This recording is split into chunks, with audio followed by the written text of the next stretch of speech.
सर्वशक्तिमते परमात्मने श्रीरामाय नमः। सर्वशक्तिमते परमात्मने श्रीरामाय नमः। सर्वशक्तिमते परमात्मने श्रीरामाय नमः। सर्वशक्तिमते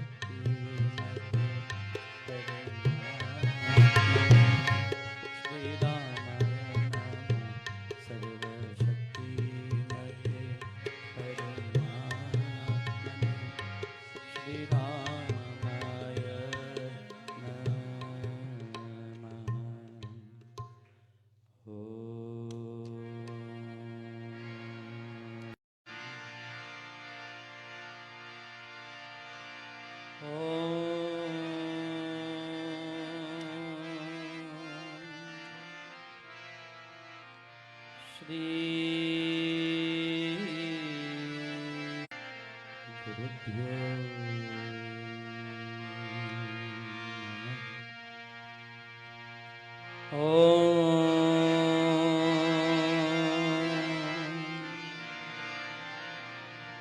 श्री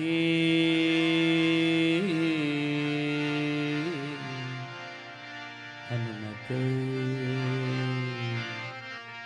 नमः।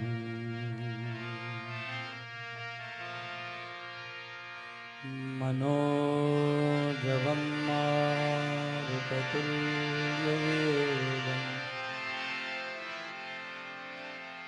जितेन्द्रियं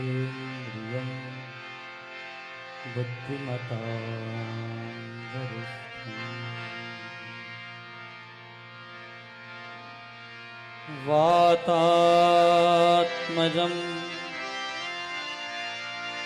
वानरयूथ मुख्यं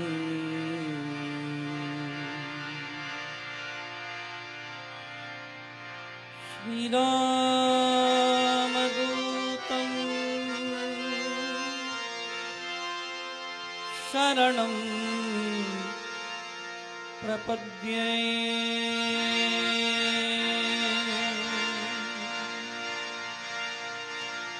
अतुलितबलधामं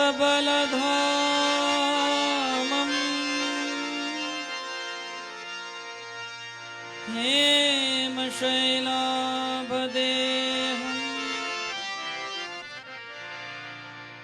दनुजवनकृशानुं ज्ञानिनामग्रगण्यम्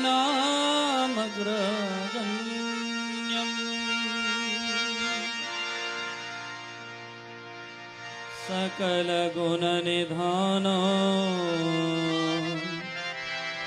वानराणामधीशम्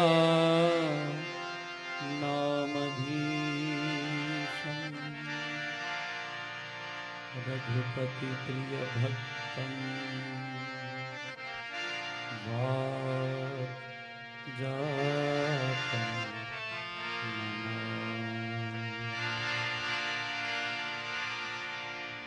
रघुपति प्रिय भक्तो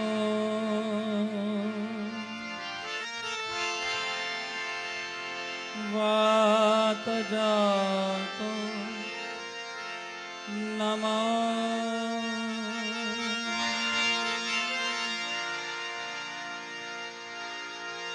बोलिए सियावर रामचंद्र भगवान की। माँ वैदेही की चारों भैया की जय। गोवर्धन नाथ की जगदम्बे मात की जय। उमापति महादेव की सब जय घोष करें। उमापति महादेव की सद्गुरु देव की श्री हनुमान जी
जय राम जय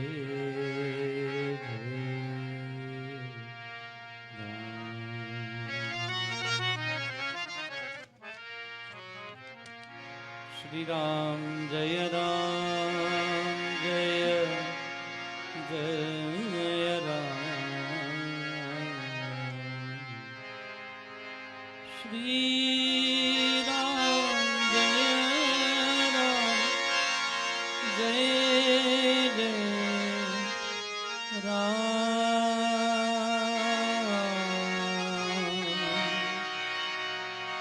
जय जय राम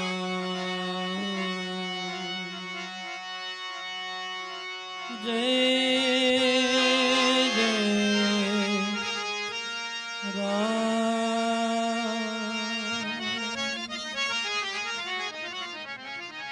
ओम श्री राम जय जय राम श्री राम जय राम श्री राम जय जय राम श्री राम जय जय राम ओम श्री राम जय जय राम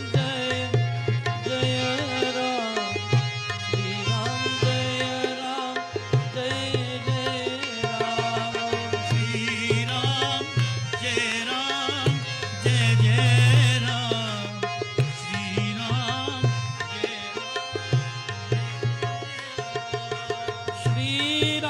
जय जय राम श्री राम श्री राम जय जय राम श्री राम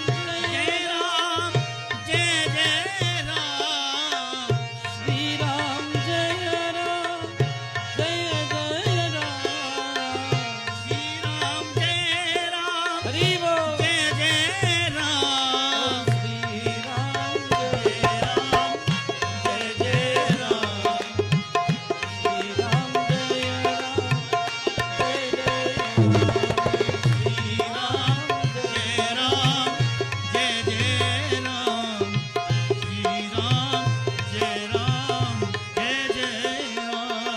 श्री गुरु चरण सरोज रज निज मन मुकुर सुधार भरणो रघुवर विमल जसु जो दायक बलदार बुद्धिहीन तनु जानिके सुमिरो पवन कुमार बल बुद्धि विद्या देहु मोहि हरहु कलेश विकार श्री राम जय राम श्री राम जय राम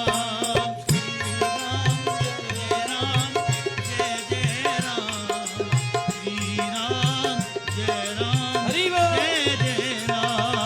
जय हनुमान ज्ञान गुण सागर जय कपीस तिहु लोक उजारि रामदूत अतुलित बलधाम अंजन पुत्र पवन सुत नाम महावीर विक्रम बजरंगी सुमति निवार सुमति केसरी कंचन वरण विराज सुवेश कानन कुंडल कुंजित केसा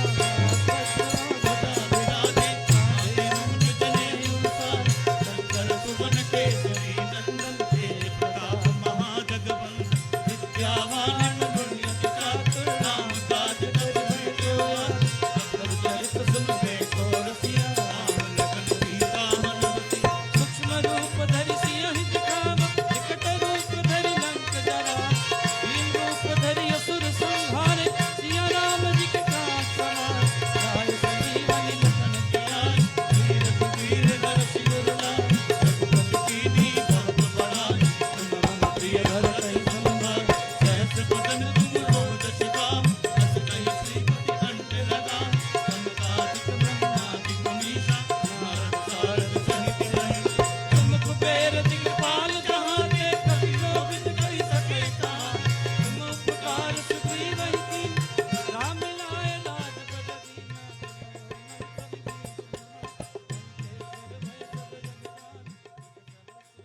के दाता सबर दीन दान की माता राम रसायन तुम्हारे पासा सदा रहो जगत के दान तुम्हारे भजन राम को पावे जन्म जन्म के दुख बिसराम अंत काल रघुबर पुरजान जहाँ जन्म हरि भक्त कहा और देवता चित न धरे हनुमत से ही सर्व सुख करे संकट कटे मिटे सद पीरा जो सुमरे हनुमत बल जय जय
कृपा करहूँ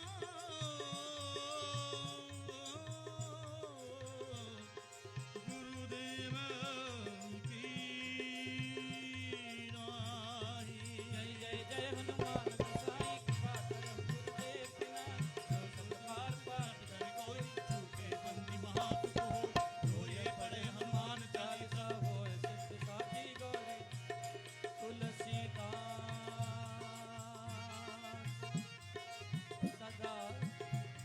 हरि चेरा सदा हरि चेरा सदा हरि चेरा हरि चेरा सदा हरि चेरा सदा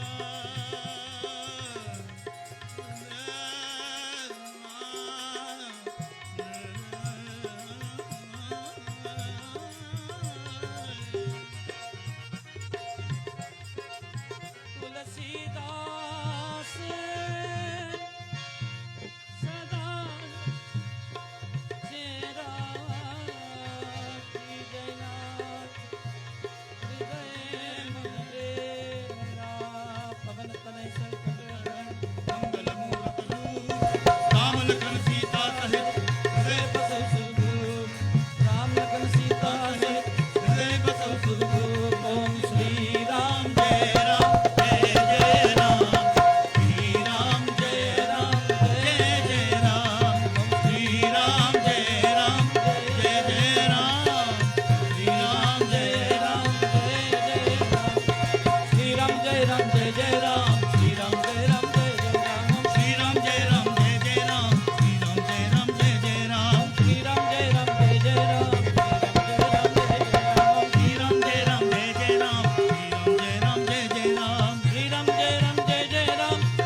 सबकी सुनियो रे प्रभु मन बसियो रे सबकी सुनियो रे प्रभु मन बसियो रे जो कोई आवे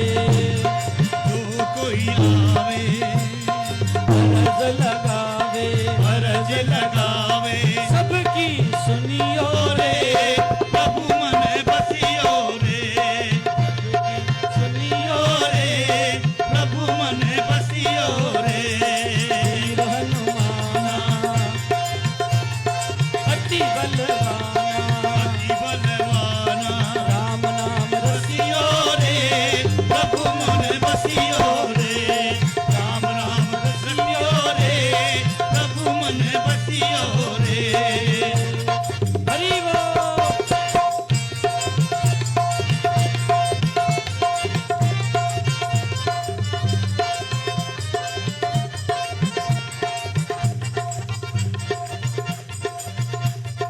बंजरंग बाला फेरू थारी माला अरे बजरंग बाला फेरू थारी माला बजरंग बाला फेरू थारी माला संकट हरियो रे प्रभु मन बसियो रे संकट हरियो रे प्रभु मन बसियो रे वीर हनुमाना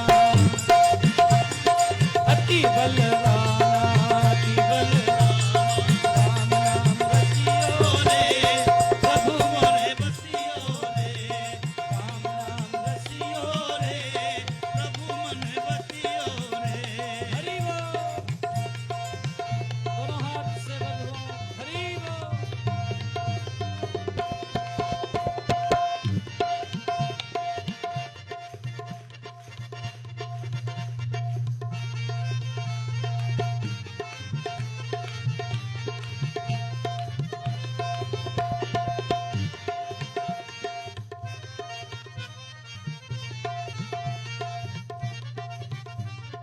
ना कोई संगी ना कोई संगी ना कोई संगी ना कोई संगी ना कोई तंगी ना कोई तंगी ना कोई संगी ना कोई तंगी ना कोई तंगी ना कोई संगी ना कोई संगी ना कोई तंगी संकट हरियो रे प्रभु मन बसियो रे संकट हरियो रे प्रभु मन बसियो रे वीर हनुमाना अति बलवाना राम नाम रसियो रे प्रभु मन बसियो रे राम नाम रसियो रे प्रभु मन बसियो रे हरि बोल।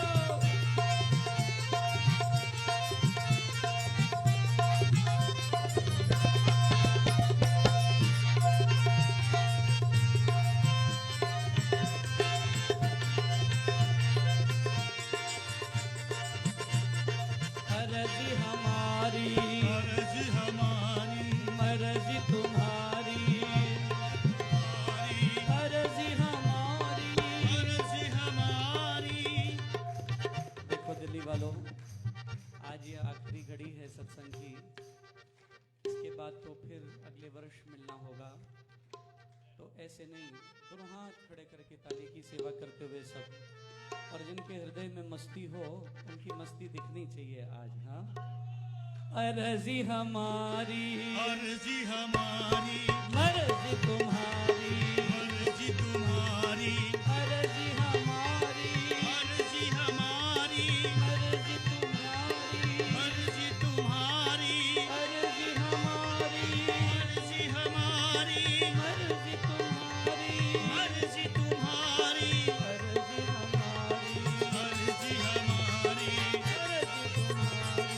अर्जी तुम्हारी प्रभु तुम सुनियो रे प्रभु मन बसियो